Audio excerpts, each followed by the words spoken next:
From our State House studio in Montgomery, I'm Todd Stacy. Welcome to Capitol Journal. The Alabama Legislature today advanced a spending plan to use the state's final $1 billion in federal pandemic relief funds. The House Ways and Means General Fund Committee approved the legislation with just one dissenting vote. It now moves to the full House of Representatives, where lawmakers plan to vote on it Tuesday. The sponsor of the bill, Republican Rex Reynolds of Huntsville, said he's had multiple meetings with House members about the plan and is hoping for broad support during next week's floor vote.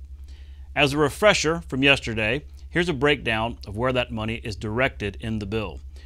For infrastructure, $660 million, including $400 million for water and sewer grants and $225 million for broadband. For public health, $339 million, including $100 million to reimburse hospitals, $40 million each for the public education employees health insurance plan and state employees insurance board, $23 million for mental health providers, and $20 million for a voluntary clinical trial and research program. For community services, $55 million, including support for food banks, senior services, and long-term housing.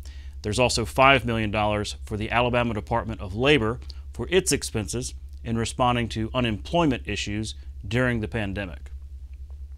In the Senate, lawmakers advanced supplemental appropriations, paying back the final $59 million to the Alabama Trust Fund. The state borrowed the money back in 2012 to fill budget holes during difficult financial times. The Senate Finance and Taxation General Fund Committee passed the bill unanimously. State Senator Clyde Chambliss told reporters the legislature is keeping its commitment to repay the fund. It's a promise made, it's a promise kept, and that's one of the things that I was really interested in when I came here. That and also building some reserves for our general fund, and we're well on the way to doing both of them. So thank you for your hard work, and I really appreciate you leading the charge on this. Well, I disagree with leading the charge, Senator Chambliss. I think you were a mainstay in moving this forward, both with this and also with the reserves that we've been able to do. Appreciate that. In the Senate Health Committee, lawmakers advanced legislation unrelated to the special session's call. Senate Bill 2 from Senator Garland Gudger would set guidelines for visitation rights in nursing homes and hospitals, essentially requiring them to admit visitors during a pandemic. The bill is the result of visitation limits that were imposed during the COVID-19 pandemic. I think everyone, if I went around the table and asked you to give one story, I think you'd have multiple stories that people could not get in to be able to see their loved ones through COVID or other times that they were in either hospitals or nursing homes. I have multiple stories myself, and I had multiple phone calls through the last 2 years of people calling saying, hey, we passed this bill, but I still can't get in to see my loved one, especially at the end of life. Harold Sachs' story was the fact that they had been married 52 years, and his wife didn't get to see him before he passed away 6 months of the last of his life. Because it was not in Governor Kay Ivey's special session call, the bill would require 2/3 majority vote to bring up in each chamber. The plan also allows for an essential caregiver to be granted extended visitation time of at least 2 hours. Gudger says he'll bring a floor amendment that defines essential caregiver. If the doctor said there are no visitors because he doesn't need to be around everyone that wants to come see him, then he can put up no visitors, right? That's your church-going people. But if you had an essential caregiver, like he could nominate me to do that, and then I could come in, take care of him, give him ice cube if his mouth was going, he couldn't do that, feed him, take care of him if he had to go to the restroom, shower him if I needed to, which most of the people that are in the hospital would prefer that instead of some nurse or someone doing that he didn't know. So, the big news of the day happened when the House and Senate convened a joint session of the legislature to honor recently retired U.S. Senator Richard Shelby for his remarkable career.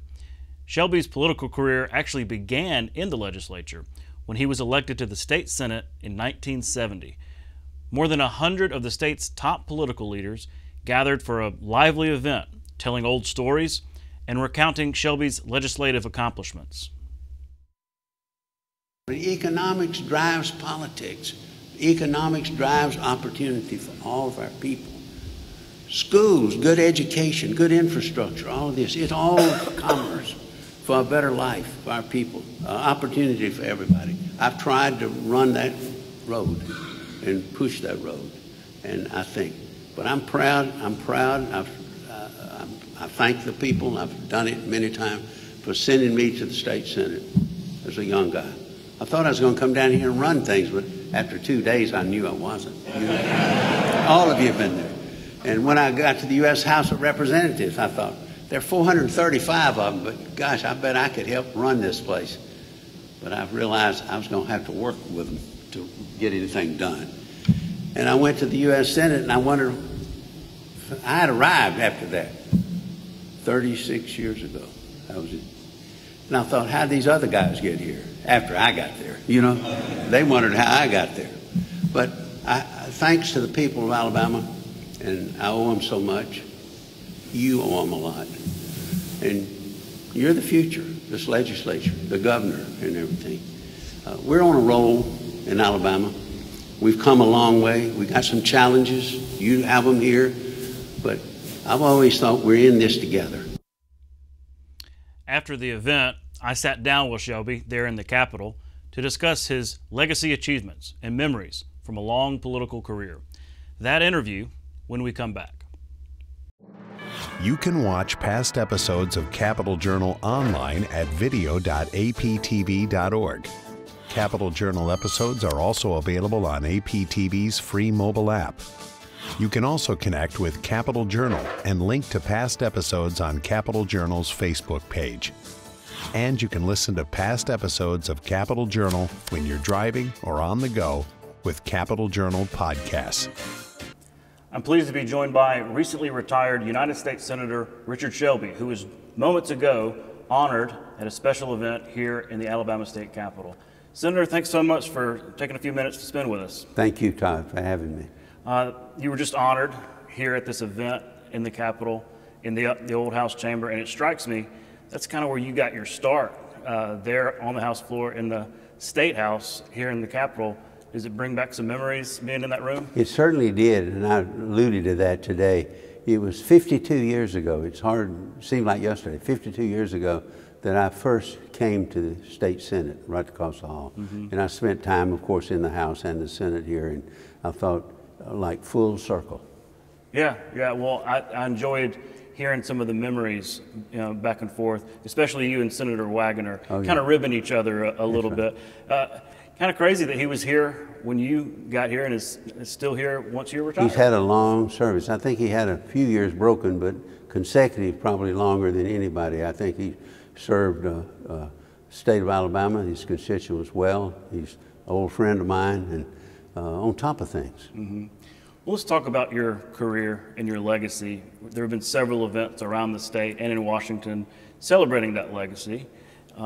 The last time we talked a couple of years ago, or last time I interviewed you a couple of years ago, some of those legacy projects were still in the works. They weren't quite yet funded. Port dredging, FBI to Huntsville, biotech, UAB, some of these legacy projects, but you made sure to get them done before you went out the door. How important was that for you to see those things through? Well, you want to complete your projects, and these were big projects, big thing. The Port of Mobile, for example, that's probably $1 billion operation that will forever change Mobile. Mobile now the fastest growing container port in the U.S. It's going to be a lot of jobs. It affects the whole state. And the biggest ships in the world in a couple of years will be able to come into the Port of Mobile. That means jobs, opportunities, wealth, opportunities. That's what it's about. I've always thought that economics drove politics and opportunities for everybody. And so part of my legacy would be about that, about how can I help the universities educate and have some of the best teachers and researchers? How can we have some of the best infrastructure in the world, Port of Mobile? How can Huntsville, for example, a great high-tech area, one of the great ones in the country now, high educational level. And the FBI came to me, and I was chairman of the committee, and this goes on 10, 12 years, said we want to consolidate a lot of the tomorrow's stuff in Huntsville because of the educational level. So they're now working toward a goal maybe of 5,000 jobs. These would be scientists and engineers. So we've spent $2 to $3 billion in brick and mortar there on 2,200 acres. They've hired not quite 2,000 people yet, but they're moving. All of this has economic ramifications. UAB, biomedical, you mentioned that. We were able to do this. I think those are good investments. That's what I've always pushed, is investment. Don't give money away, it's gone, but invest in education, infrastructure, opportunity. It helps everybody. But you've also, when securing those investments, asked those entities, whether it's the state of Alabama with the port, or universities or what have you, to also do it themselves, to contribute themselves and not just take it and, Oh yeah, put money up. They have to. Port of Mobile, for example, we've spent a bit, the state had to put up 25% of that money. That's the federal law. And we all got skin in the game. The legislature and the governor responded to that very well. Our universities, state universities, colleges, so important from tomorrow. Alabama's on a roll. I mentioned it earlier today. They're on a roll economically. One of the lowest unemployment now states in the nation. We got to keep it that way. Alabama is open for business. It was not always that way. We've got to have an environment for an educated workforce, good infrastructure, good schools, everything, to attract tomorrow's jobs. Look at Huntsville's a good example, but look at Auburn, Opelika area. Look at Tuscaloosa. UAB churns Birmingham. Absolutely. Let's talk about Washington for a minute. You and Senator Leahy worked together to really repair the appropriations process. It had been pretty broken. It was. But now you're both gone. So I'm wondering how confident you are that those repairs, those reforms that y'all made to the appropriate... New people step in. Yeah. We know all the players. We served with them. And, they've had experience, and it'd be two women. Right. And a top Republican appropriator, Susan Collins, woman, and the top Democrat who'd be chair is Senator from Washington, Patty Murray. Over in the House, same thing. Kay Granger from Texas, chair, Republican, and Rosa DeLauro from Connecticut. 4 women. This is historic. I think they will do well. We laid the groundwork for cooperation, because if you're going to get something done, you got to give and take. You can't just get your way on everything, but you can work together. Senator Leahy and I are totally different. We're good friends, but politics is different. But we'd work toward, yes, how to fund the government on time, how to make things work, how to do the right thing. And it worked for a while. Well, talk about appropriations and long-term goals. This seems to me that your work on the committee, many of these things were long-term, years and even maybe decades in the making, and having the patience to know that maybe you're not going to get it this year, but it's coming down the line. Well, I was accused before of thinking too big, but I don't think you can think too big. Sometimes your goals will never get there, your dreams.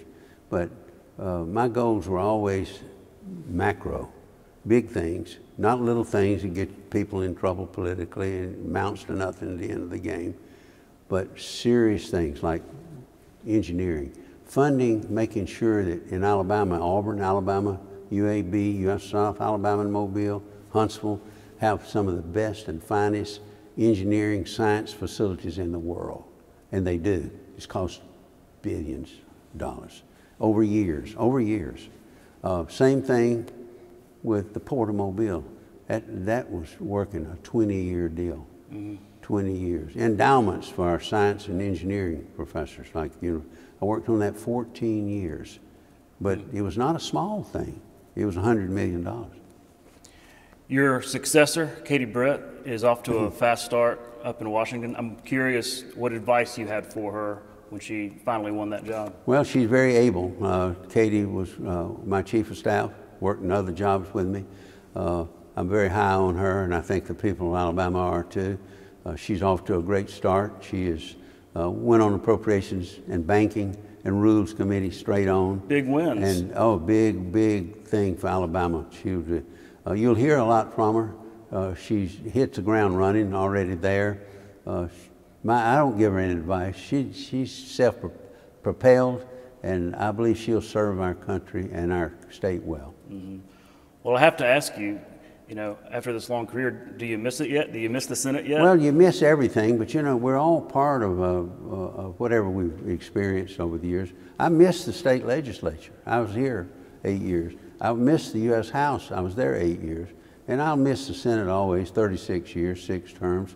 But I wanted to come home, and I'm home now. I'm a private citizen now, and hope to enjoy the rest of my days. Well, yeah, and I'm sure in retirement, a lot of reflecting goes on. And I'm curious, what made you make that first decision to run for state senate those years ago? Well, I was interested in how the local government and the state government affects the state, and it does. What happens in Montgomery affects the people everywhere. Public policy affects economics, education and everything. So I got involved that way because I wanted to contribute, to try to make a difference for the right reason. And that grew into this national level. Well, we're out of time, and I appreciate you spending so much time with us. I know that you are donating your archives to the University of Alabama, and I'd love an opportunity to come up there one time and have you maybe walk through some of your interesting and important documents. I'd love to do that. The university will do that. It'll take them a while to catalog. They got boxes and boxes and boxes of records, and a lot of the universities, big time universities, wanted my papers, but I'd rather it come home. That's right, that's right. Well, again, thank you for your time, Todd. and thank you for your service. Thank you, sir. We'll be right back. You can watch past episodes of Capitol Journal online anytime at Alabama Public Television's website, aptv.org. Click on the Online Video tab on the main page. You can also connect with Capitol Journal and link to past episodes on Capitol Journal's Facebook page. Joining me next is Mary Sell, editor of the Alabama Daily News. Mary, how you doing? Doing well. Wrapping up the first week. Yeah, it's been kind of a whirlwind week in terms of just lots of action, lots of activity. Yeah. But on the other side of that coin, it's just we're in a special session where there are only a couple of topics. I like the special session at the beginning of a session because you kind of like ease into it. You don't have like 20 committee meetings on that first Wednesday. Right. Lets you kind of get your mind right about where you are. Well, and you know, there are lots of new lawmakers who are easing into the process. Right, getting their minds right. We have a new reporter, and Alexander Willis, who's easing into the process. Yeah, it's helpful in that regard. Yes, it is. But I wanted to get an update. You've been covering these American Rescue Plan Act funds. Yes. Where are they in the process? Have there been any surprises? No surprises. There's a House version and a Senate version, same bill. They both came out of their respective committees today, so they were prepped for floor votes on Tuesday when lawmakers return. But yeah, the spending is pretty much what we saw earlier in the week. The focus is broadband, sewer, and water infrastructure. So we've got about $1 billion to play with. And this is the last of the federal COVID relief money, so everybody's highly aware that this is it. This is the end of the train. So yeah, about $400 million for sewers and water infrastructure. I think $260 million for broadband. Yeah, and we kind of reported the rundown of all that, but no amendments. No amendments. So pretty straightforward, and they'll go to the floor on Tuesday. And the one other issue that Governor Ivey put in the call was this final payback to the Alabama Trust Fund, going back 2012. More than a decade.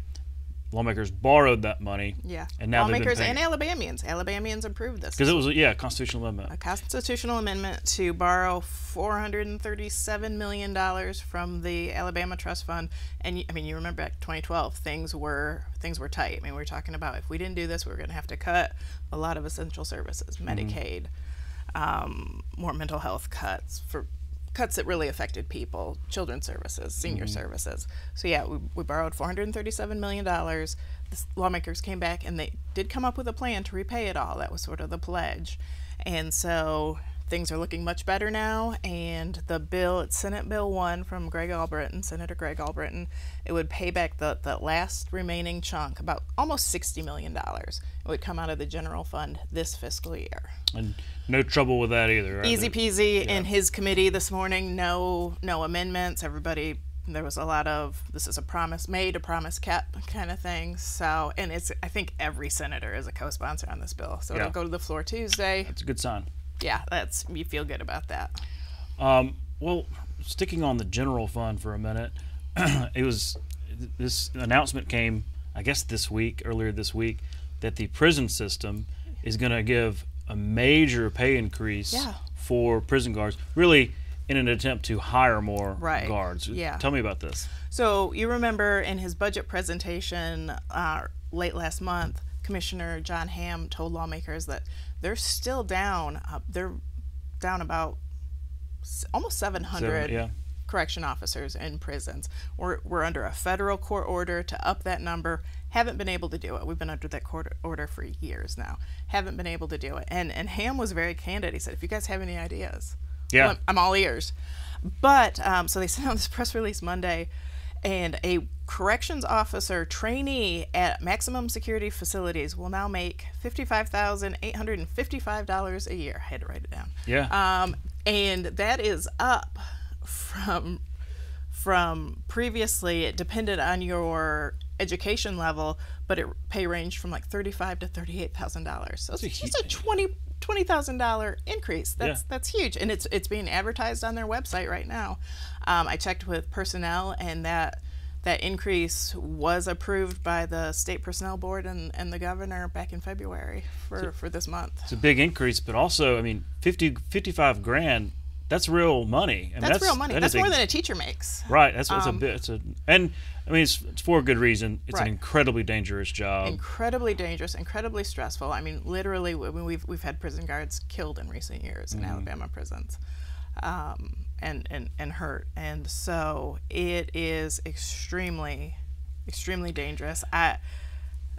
So we'll see if this kind of we'll kind of helps the recruitment problem.